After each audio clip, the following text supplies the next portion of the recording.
prends donc la parole pour présenter un propos inaugural qui a vocation à tenter d'expliquer, à esquisser des pistes de réflexion autour du thème de ce 15e SILA, livre Racine. Je voudrais partir donc d'un auteur que j'affectionne particulièrement, Jorge-Luis Borges, écrivain latino-américain, argentin qui a très souvent le sens des constructions métaphoriques et qui nous a proposé en 1944 une nouvelle intitulée Pierre Ménard, auteur de Quichotte. Il s'agit dans cette courte nouvelle d'un bibliothécaire, Pierre Ménard de Nîmes, dont le projet est d'écrire Don Quichotte sans jamais se référer au livre Don Quichotte de Cervantes. À sa mort, à la mort donc de ce bibliothécaire, l'on découvre son projet qui n'avait abouti qu'à quelques feuillets.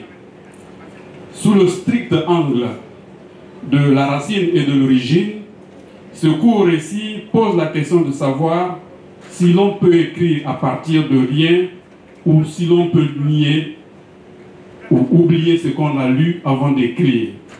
Au fond, chaque livre n'a-t-il pas sa racine dans ce qui a été lu? Pour moi, c'est un problème éminemment technique et philosophique.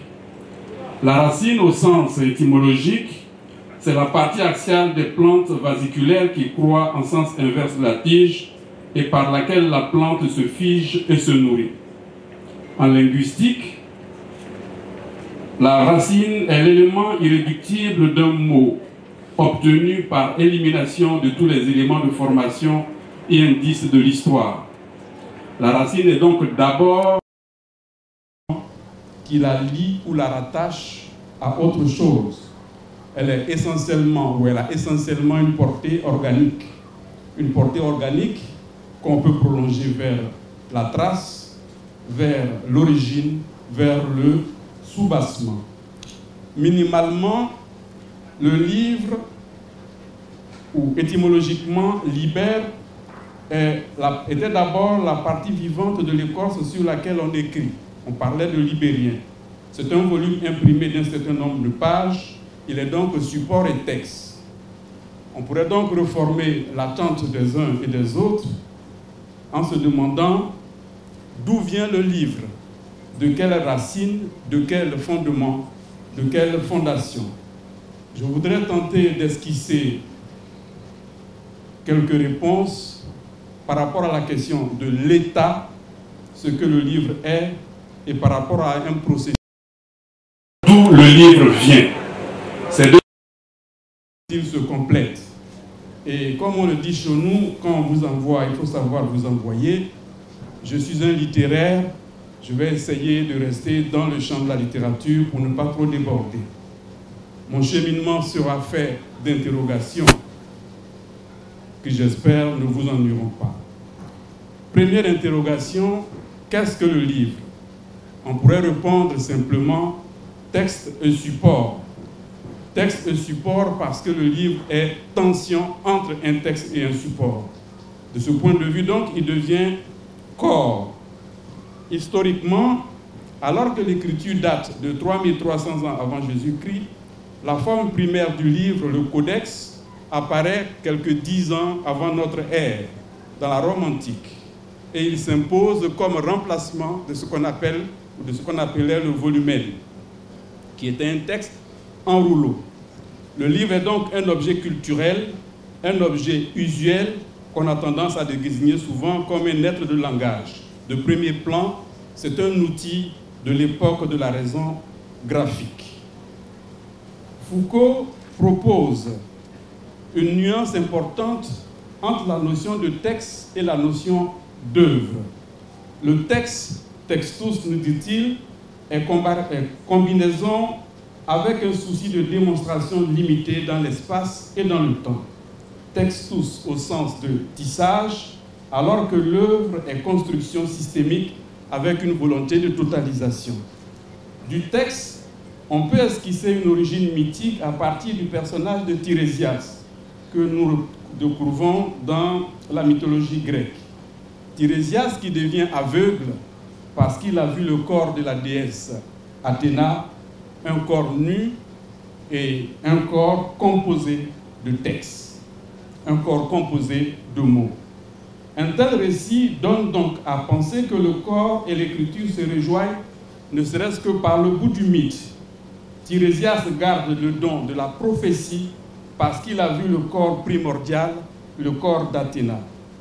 On pourrait ajouter aussi une définition un peu provocatrice de Barthes qui nous dit « L'écrivain, c'est quelqu'un qui joue avec le corps de sa mère, mais le corps dont il parle est un corps langue qui se transmet et qui devient produit. » On retrouve ce corps texte primordial dans la littérature africaine avec la symbolique de la toile d'araignée qui se tisse dans la multitude des contes autour de Kakouwa Nanzel.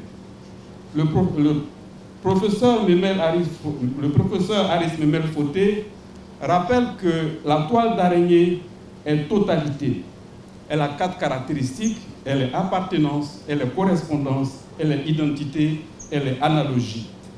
Cette totalité vibre parce que le vent souffle. Et le vent, c'est la parole. En fait, le livre comme texte ou comme tissage est une tentative de saisie du monde. En tout cas, ce que l'auteur pense en avoir saisi.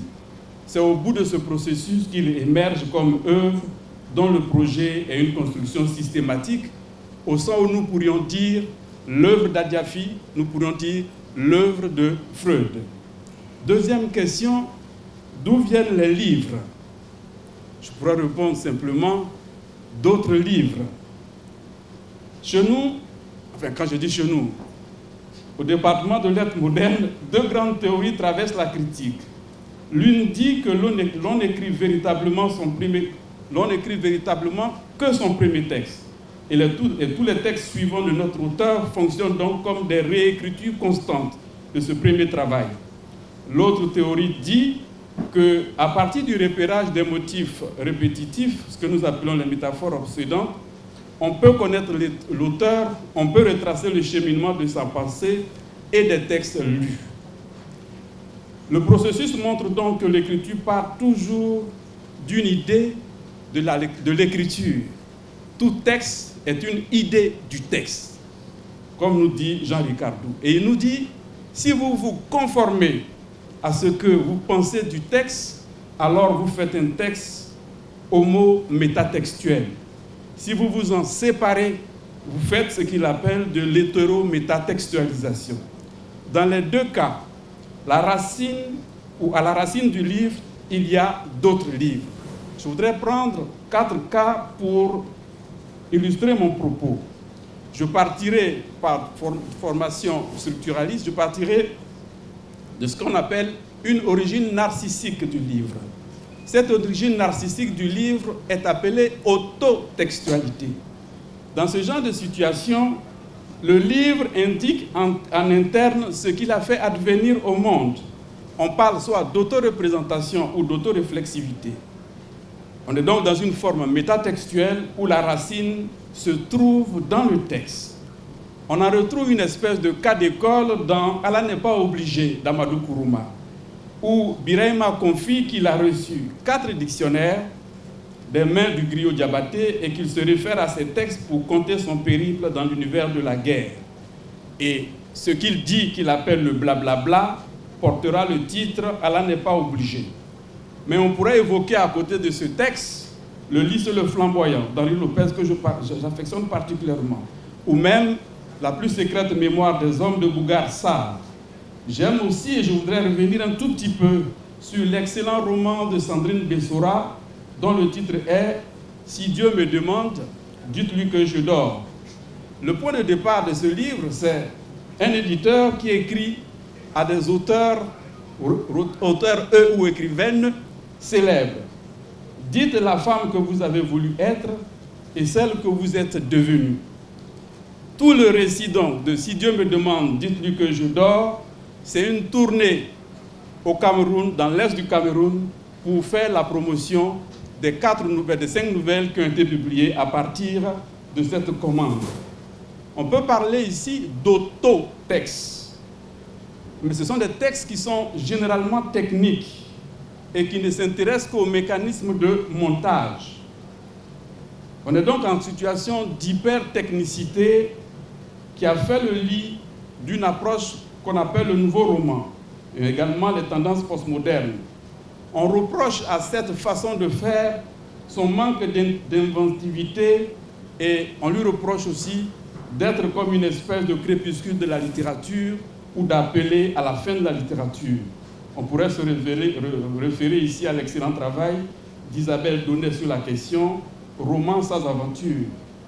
Ce sont donc des livres narcisses qui montrent qu'à la racine du livre, il y a d'autres livres. Et les formes subjectivistes de cette relance, de cette tendance, sont des autofictions et autres récits de filiation fantaisistes. Je ne vais pas citer le récit du vrai roman d'Alexandre, un célèbre romancier français, Alexandre Jardin, qui a produit 14 textes qui lui ont valu une certaine réputation. Et puis il a produit 13 textes et il en produit un 14e dont le titre est « Le vrai roman d'Alexandre ». Il nous dit « Je vous ai menti durant tous les 13 textes. Ce 14e-là est le vrai et le bon. Mais si vous nous avez menti 13 fois, il est vrai que la 14e fois, on peut douter. » Pour aller plus vite, je voudrais m'intéresser à Écrire un pays dominé de Patrick Chamoiseau, qui nous décline au moins 4 types de livres qui permettent de faire venir le livre. Je voudrais m'arrêter sur 3. Il y a ce qu'il appelle les livres endormis. Dans son texte, il s'agit de livres lus dans l'enfance, souvent sous la couette. Cette trace-là, c'est le souvenir des livres qui ont marqué nos enfances, nos années collège. Beaucoup parmi ceux de ma génération ont lu les bandes dessinées, Hakim, Zambla, Black le Roc et autres Strange. Mais d'autres aussi ont lu Kwaku. Et certains ont appris à partir des poèmes qui sont restés comme des chants qui viennent constamment à notre esprit au moment de nous pencher sur l'acte d'écriture. Chamoiseau nous dit, quand le livre endormi est un grand livre, son sommeil a le charme d'une promesse. Le grand livre endormi attire, on le prend, on le garde sans trop savoir pourquoi. Un livre qui se réveille en réveille 1000 autres. Il s'appelle En secret. Fin de citation. Ce livre endormi, on l'a compris, ne va pas modifier le monde, mais il va influencer le lecteur. Le deuxième type de texte que Chamoiseau évoque, c'est ce qu'il appelle le cahier nègre. Ici, il s'agit d'un cheminement personnel qui lui permet de rencontrer le cahier d'un retour au pays natal à partir d'une lecture d'extraits faite par un de ses aînés que nous soupçonnons être l'écrivain Franck Étienne. Le cahier d'un retour au pays natal, c'est une racine de ces textes surgis d'un cri contre le mépris, contre la négation identitaire de l'homme noir. Comment écrire un pays dominé, nous dit Chamoiseau, il dit cela surgit comme un cri fixe qui te pourfend chaque jour. Livre donc comme dépossession, livre contre la dépossession, livre contre l'image du bateau négrier, livre contre l'esclavage, livre contre le soleil qui se courbe, contre le soleil sur le dos des gens dans les champs de canne, livre contre l'aliénation de l'Afrique, des Antilles qui donna le mouvement de la négritude.